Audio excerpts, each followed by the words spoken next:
Hey y'all! Amanda here with your first recap video of Episode 1 of Qualifiers for American Ninja Warrior Season 13. I have to start off by saying, I personally thought this was a fantastic episode. It seemed like a circus atmosphere, like it was the place to be, and everyone all over seemed to be having fun. For the most part. And with any prediction video, I was right on a few things, wrong on a few things, and because this is American Ninja Warrior, there were some things I could have never seen coming. We got a lot of information this episode, and even more info was kept from us, but I'll do my best to make sense out of it all and keep you all as informed and as up to date with what's going on as I can. But remember, I have no affiliation to the show, nor any insider information, so I will be wrong at times, but will always try to be clear on when I am theorizing and encourage all of you to join along with me in predicting how this season will play out. Now, to get through some basics. We will have 5 qualifying rounds and 4 semifinal rounds. However, the breakdown of the Vegas finals has not yet been announced. I'm assuming the finals were being taped in May, and they still may be editing the shows. As for those advancing, my guesses were way off. The women's board is back, but no teen board was added. Each qualifier round, we will see the top 30 athletes who hit buzzers or make it far enough fast enough advance. Unfortunately, I already saw by the end of the episode that any woman who advances in the top 30 is still taking a place on the top of the women's board. More on that later. By my calculations, and math is not my strong suit, 30 times 5 is 150, plus any women that are pushed through, means that we're going to have more competitors advance to the semifinals than we had ninjas invited for the entire 12th season. I'm not sure why I'm so blown away by this, as we usually have 30 top ninjas advance when the show tours, spread out over 6 qualifying episodes. Regardless, we have a ton of names to get through, so I'll be keeping the recaps brief. We were shown 44 runs during this episode, in one form or another, but in reality, 79 competitors ran Monday night, some of whom even made the leaderboards, so I do want to touch on them all. But before any of them could advance to the semifinals, first, they had to take on the 6-obstacle course. To hear the full description on how these obstacles work and how to navigate through them, you can check out my previous prediction video. I was correct on the names of each event and how they would work, so nothing really changed, with the exception of some very minor details. Quickly, we had the shrinking steps, which leads to overpass, and the split decision. At this point, ninjas choose between the spinning log and domino effect. Either balance obstacle led to tipping point, followed by V formation, where I thought they had to jump upwards, making 5 landings. There were actually 5 landings in all, and starting on the first one, athletes only had to make 4 jumps. Athletes can also skip grabbing the second handle down the back of V formation, but they must dismount the obstacle by using the 4th handle at the bottom left of the athlete. Ninjas are then left with the choice of trying once for $10,000 by scaling up the 18-foot mega wall or attempting the regular 14.5-foot warped wall. If an athlete tries and fails their only attempt up the mega wall, they still get 2 chances to climb the regular wall. Now, on to the action, and my first major prediction fail. I was confused and concerned when I saw 2 of the biggest names in the business appear on the episode 1 list, but had hoped that maybe it was just to reel people in and hook them early for the season. But when the kid walked out first, I had flashbacks of the semifinals. Last year, when he started the show, he shockingly went out early and missed out on the finals. Monday, the kid chose the spinning log and lost his footing before he could recover, and shocked us all with such a disappointing end. We were less than 6 minutes into the show. 16-year-old Sophie Schaff waited for the trolley to pass her and made the lache easily on overpass. She just cleared the last domino to make it through, but over-rotated the vertical board on tipping point, making it too big of a stretch to recover from, where she started losing her grip. Overall, this rookie took 3rd place on the women's board and 27th on the leaderboard. Do you see the problem with the women's board? Next, in our first section of digested runners, Richard Huff is a 22-year-old teacher from Texas who waited for the trolley to pass him on overpass, but was unable to make the lache and hit the water. I believe this was his debut. China Hart returns for her 4th year and took on the new domino effect when she reached split decision. The board started coming down, and she was unable to make it from the 3rd to the 4th board, where she was out. However, she did make it there fast enough to take 4th place on the women's board, advancing to the semis. Our next full run was flybird Ernesto Perez, who ran the course dressed as his superhero alter ego, but got hung up, taking 3 swings on the rope at the end of shrinking steps before making it to the landing. He was slow across overpass and the spinning log, but made it to tipping point, where he did not rotate the vertical board enough and could not make the transfer to the second board. Next up, OG Ninja Sam San returned for his 8th season after a 3-year absence. His girlfriend, business partner, and now ninja, Karen Madaris, was diagnosed with stage 4 breast cancer, and Sam stepped away from competition to take care of her. Both ran tonight, and Sam was up first. Sam sailed to split decision, where he pulled a coin from his shoe to make the split decision for him. He tripped crossing the spinning log, but made it through that as well as tipping point. He decided to skip grabbing the second handle down V formation, but lost his grip when he went to grab the last handle. Luckily, he made it far enough fast enough to land in the 26th position on the leaderboard. The next 3 digested runs started with Emmanuel Aouad. Although he was a rookie this year, he did take part as a course tester in 2018, but in his debut run, he was not able to recover and went down between the 4th and 5th board on domino effect. Next to be digested, Ken Singletary returned for his 2nd year, but tripped after his jump on the spinning log, ending his season. Wade Lopp applied for the show last year, but with all the chaos of 2020, Wade had to wait until this year to make his debut.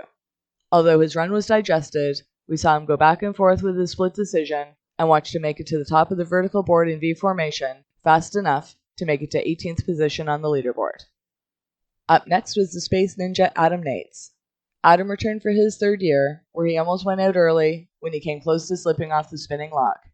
Adam flew all the way to the 5th obstacle, where he missed the grab on the 3rd handle down V formation. Adam landed in the 22nd spot and would be heading to the semifinals. Tom Mortimer returned for his 4th season and was running to raise awareness for talkaboutit.org, which raises money to find a cure for epilepsy. Friend, actor, and a parent of a child affected with epilepsy, Greg Grunberg was on screen to offer him support. After almost grazing his knee across the water in a save across spinning log, Tom, unfortunately, lost his grip early on the first part of the vertical board on tipping point. Gloria Orta made her debut last year when she went out early on shrinking steps. Tonight, she didn't make it much further. After taking an extra swing on the rope, Gloria did pass the shrinking steps, but was not able to make the lâché to the trolley she let pass her in overpass, and was out. Her run was digested. Corey Mcleod is the grandson of Daredevil Evel Knievel and was the next to have his run digested. He almost slipped off the trolley bar on overpass, but made it to domino effect until he fell, ending his season. Elijah Browning had been dreaming of hitting a buzzer since he was 5, and at 16, he made his debut Monday. He was quick across spinning log and controlled through tipping point. He lost his hat going up V formation, but became the first athlete of the night to complete obstacle 5. Elijah hit a buzzer at a time of 2:19.19, taking the 2nd fastest time of the night. Special Forces Officer Evan Purpurus was next to have his run digested. He tripped on the first shrinking step and folded over the second, hitting the water. His friend who was watching on screen almost collapsed in laughter. Mallory Simpson had his run digested, where he made it as far as the spinning log before a hard landing after the jump ended his season. NASCAR driver Jade Bouffart returned for his 3rd season, only to have his run digested. Jade sped through the first 3 obstacles and almost made the dismount off the tipping point, but was unable to pull himself up the landing pad. He did make it there fast enough to take 29th position on the leaderboards. Silver medalist Jonathan Horton returned for his 7th season. He landed hard on the short track of overpass, but was fast across the spinning log. He over-rotated the vertical board on tipping point, and though he was able to hold on, as the second board slid down to the landing pad, he bounced hard after his dismount and shot back into the water. He did make it there fast enough to have this be the first season to advance a qualifiers course, taking 28th position. Isabella Wakeham started training for this show since the age of 10, and now at 17, makes her debut. She trains with Daniel Gill and Jody Avila, as well as her older brother Ziya. She showed technique making the transfers on overpass, and leaning back running across domino effect. She was controlled rotating the first board on tipping point, and was able to recover after a near miss on the transfer. She made it all the way to the back half of V formation, where she could not hold on to the 3rd handle, and hit the water. She was able to go further than any other woman, and sits on the top of the women's leaderboard, as well as 15th place overall. Next to run was Isabella's brother and training partner, Ziya Wakeham.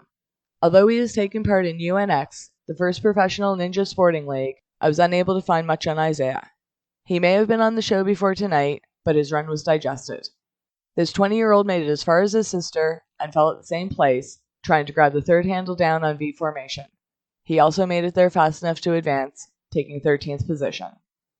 Nate Pardo competed on the first season of American Ninja Warrior Jr. at 14, and tonight, his run was digested. From what we saw, he sped across spinning log, but was not able to hold on to the second handle, going down V formation. Nate got there fast enough to land in the 6th overall spot, advancing to the semifinals his rookie year. Christian Youth appeared on American Ninja Warrior Jr. as well as UNX, but his run was digested. And though the digest was short, we saw him speed through the first 4 obstacles, but fell on the last handle before dismounting V formation. He landed 8th position and will advance to the semifinals. Barclay Stockett made her emotional debut after missing last year due to the passing of her mother. She started the course with tears in her eyes, but left everyone stunned when she transferred from the trolley bar to the short track on overpass, and the right side of the bar hopped out of the cradle and slid down the track, leaving her unbalanced. Though she tried to recover, her hand slipped and she hit the water, ending her season. I was really heartbroken over the outcome of this run. Ben Wilson returned for his second season, but his run was digested. This pharmacist from Nashville fell on domino effect and had the 4th board hit him on the back of the head. Christy Brophy returned for her second season, and like Ben Wilson, her run was digested. And like Ben Wilson, Christy also fell on domino effect, where she could not pull herself up to the landing pad after stumbling on the last board. She did make it there fast enough to advance amongst the women's leaderboard, taking 5th position. Wes Meter had applied to the show twice before, but this year he was finally accepted and digested when he rolled right off the spinning log, ending his season. An up-and-comer from American Ninja Warrior Jr., 16-year-old Jonathan Goodbout, flew through the first part of the course and straight into tipping point. He showed control rotating the board in tipping point and stated he seemed to be in a dream by the time he reached V formation. The first time in his run, he took a moment to pause. And it was a good thing too, because he got hung up trying to hook the last landing up V formation, trying at least 4 or 5 times to make it to the top. After he recovered, he finished the course in a burst of energy, hitting his first buzzer with a time of 3:02.24, taking 5th position overall. U.S. Olympic basketball player Ruthie Bolton had her run digested. This 53-year-old took her time up the shrinking steps, but was unable to hold onto the rope, ending her run. Vinnie Castronova first appeared on Season 10, where he did not qualify, and his run was cut. This time, his run was digested, but from what we were shown, he was fast across the spinning log and kept that speed up as he hit a buzzer with a time of 2:42.84, taking 4th spot overall. I was unable to find a lot of info on Caleb Dowden, but he was running to win money to save his family farm. He looked unaware of his surroundings during the course, grabbing for the handle before the trolley was near the end of the track, and had an awkward landing off tipping point. He was a little shaky up V formation, and his hand slipped off the first handle, ending his run. He did make it there fast enough to take 11th position overall, advancing him to the semis. 69-year-old John Luby returned for his 6th season and started his run with a skid. He came out in a bathrobe and told some of the younger competitors to get off his lawn. John looked like a fun guy, but his run was digested after he grabbed the rope at the end of shrinking steps, leaning too far back, and hit the water. JAG Corps Officer Jerry Dorillo saw her run digested when she fell on the 4th board of domino effect. This is her 7th year, and unfortunately, she just missed out on advancing. Lindsay Eskelton returned after a 2-year absence to start a family, but giving birth 3.5 months ago did not slow her down, as she made an incredible recovery after barely being able to pull herself up, rolling onto the landing pad after domino effect. She was solid through tipping point, but was unable to hold onto the shelf at the top part of V formation and hit the water. She did get there fast enough to take 2nd position amongst the women's board and 25th position overall. Former high school football player Lane Saling kicked off at the start of the course, but his run was digested when he could not grab the bar on the trolley on overpass, ending his season. I was upset to see 6-time veteran Thomas Stillings have his run digested, but felt even worse when I saw how it turned out. The genie ninja returned with his flashy pants and a magic lamp, but although he tried hard to recover after slipping off spinning log, his feet hit the water, ending his season. I had thought and hoped he would go far again this season, but on this show, anything can happen, and of all the obstacles, it's the balanced ones I dread the most. This is a perfect example to highlight both points. Jeremy Clark returned for his second season, at least, and although he came bearing gifts in the form of a painting of the hosts, his run was still digested. He tripped off the spinning log and almost slid off the landing dismounting tipping point, but was able to make it to the top of V formation until his hands gave out at the top board and he hit the water. He got there fast enough to land 23rd position, advancing to the semifinals. 15-year-old flyboy Ziya Thomas made his debut Monday night, though he was a breakout star in American Ninja Warrior Jr. already. He had perfect transfers through overpass and flew through tipping point. He skipped 2 rungs twice up V formation and was the only ninja we saw this episode to attempt the mega wall. Although he came up a little short, he was able to make it up the regular warped wall and still had time left over to take the first place position on the leaderboards, hitting a buzzer at a time of 2:16.67. Nate Burkholder returned for his 7th season, but his run was digested when the bar jumped the cradle on the short track of overpass, throwing him off balance, causing him to lose his grip and hit the water, ending his season. Another veteran to the show, Abel Gonzalez returns for his 8th season, but had his run digested. From what we were shown, it looked like he was making good time all the way up to V formation, where a bad dismount from the last handle slammed him into the side of the landing platform and he slid down into the water. He was able to make it there fast enough to take 24th position on the leaderboards. And unbelievably, Jody Avila, who returns for his 6th year and was basically one of the faces of season 12, had his run digested. This show has no loyalty for their athletes. He looked fast but a little sloppy from what we were shown. His feet were everywhere as he flew off the spinning log and missed his first attempt off the warped wall, but not surprisingly, Jody hit a buzzer with a time of 2:25.97, taking 3rd place overall. He quipped that the teens had to slow down and give him a chance. And the last full run of the night was season 12's winner Daniel Gill. It was not unusual to see Daniel close the show, but I did not like the fact that he was running in the first episode. Again, if it was to reel people in, then yes, show them the best. But I was nervous, and after seeing the kid's stunning exit, even my mom said if Daniel did not advance, she would not watch the rest of the season. Of course, she was joking, but she was worried too. Daniel stepped gently up the shrinking steps and was fluid through overpass. The spinning log barely moved as he passed over it, and he made short work of tipping point. He made it to V formation in under a minute and yawned to slow himself down and focus.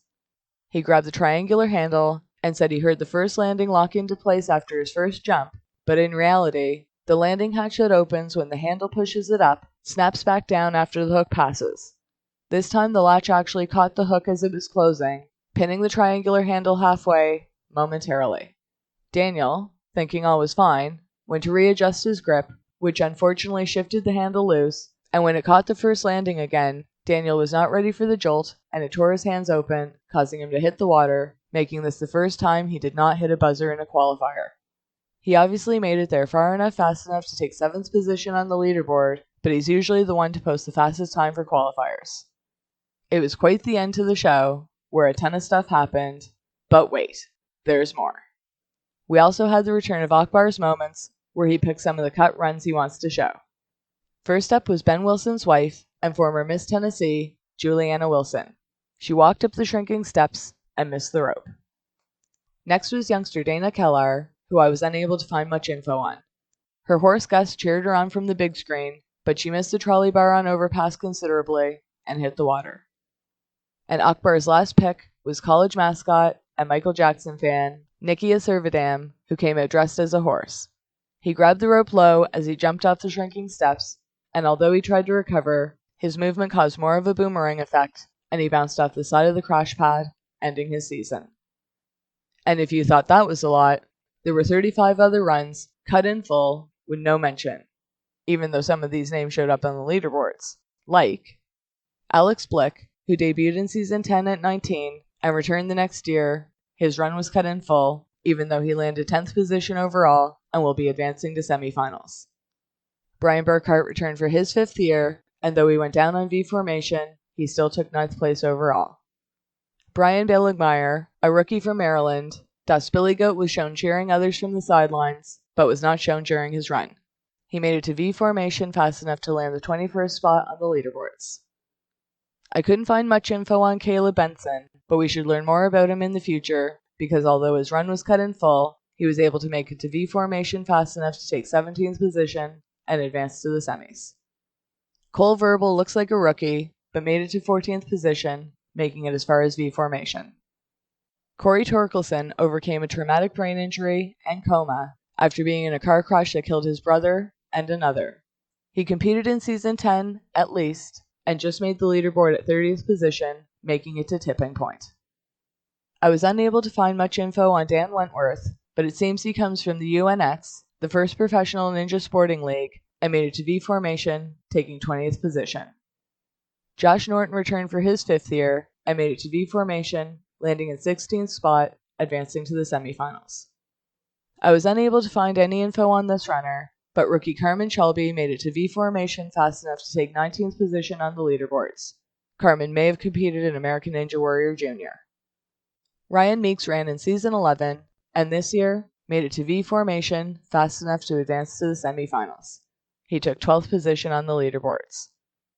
Of those whose runs were cut that did not advance, we had Andre Collins, who appeared Season 11, went out on overpass Monday night. Veteran Casey Shihaki returned for his 6th season, only to be met with heartbreak a second time. Last year, Casey's time was actually better than that of Taylor Johnson, who placed 12th that episode, but due to Drew's prior involvement with the show, Dreschel holding first place kept Shihaki off the leaderboard. This year, his run was cut in full when he failed overpass. Cassie Dirks, the cat lady, was invited by Rue Yori last year to compete in Season 12. She went out early then, and history repeated itself when she went down on overpass.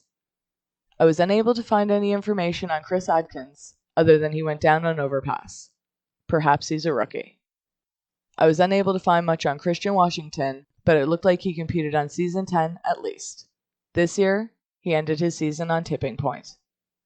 Clayton Coleman took part in Season 10 and 11, and both years his run was cut. This year was no different, and he went out on spinning log. Again, I was unable to find much info on Dre Newsom, but it looks like he has completed in High Rocks, the World Series of Fitness, but unfortunately, he went out early on the shrinking steps. I was unable to find any information on Jenny Collada, other than she went down on overpass. It looks like High Guyam competed on Season 6 at least, though I found limited information. His night ended on the spinning log. I was unable to find much, but Holly Cavazos may have made her debut last year, as she did take part in Season 12. This year, she admitted on social media that she took 3 steps up the shrinking steps and ran right off the course. Josh Berry competed on Season 11 at least, but went out on the spinning log tonight. Khalia Raynor appeared in Season 12 at least, but was only able to make it to overpass tonight. Samson's girlfriend and business partner, Karen Madaris, was feeling well enough to take part this season, although she has been diagnosed with cancer, which has spread to her bone marrow. Unfortunately, she went out early on the shrinking steps. Mother of 5 Casey Bass fell on the shrinking steps. I'm guessing she's a rookie, but I'm not sure. I was also unable to find any info on Crystal Montgomery, but she went out on overpass. I found limited info on Leah Hopkins, but she's a stunt woman who went out on shrinking steps. Maggie Thorne returned as a blonde for her 6th season and looks healthier and brighter than ever. Unfortunately, she went out on Domino Effect, but got lots of airtime cheering on her friends. I was looking forward to seeing her run. It looks like Megan Jermosevich appeared in Season 11 at least, but went out on overpass Monday night. Navajo Ninja Patterson Yazzie went down on overpass, but I was unable to find much more info than that. This may have been his debut. Quest O'Neill returned for her 4th season, but went down on overpass. Ramya Stevens fell on the shrinking steps Season 11, where I believe she made her debut. Monday, she made it to the 2nd obstacle, where she fell on overpass. Rick Kennett is a $1 million clothing entrepreneur from Texas who returned for his 2nd season. Unfortunately, he went down on overpass. Rusty Rivera returned for his 2nd season, but went out on overpass. It looks like Sailor Rios may be a rookie, as info was limited, but she went on the shrinking steps, ending her season. And Whitney Sigler competed last year, but went down on overpass Monday night. And that's it. Those are all your results for episode 1 of season 13 of American Ninja Warrior. There's a lot going on this season, and I will continue to do my best to provide as much info as I can on who is advancing and their placement, but as you can see, it is far too much to give full backgrounds on all the competitors this season. So be sure to tune into American Ninja Warrior every Monday night on NBC. Check local listings for times. I will try to provide some background on athletes in my sneak peek prediction videos for those I hear will be running on the next episode. And of course, please share your thoughts and theories on what might happen next, because on this show, you just never know. Thank you for sticking with me on this crazy journey through season 13, and until next time, enjoy the show!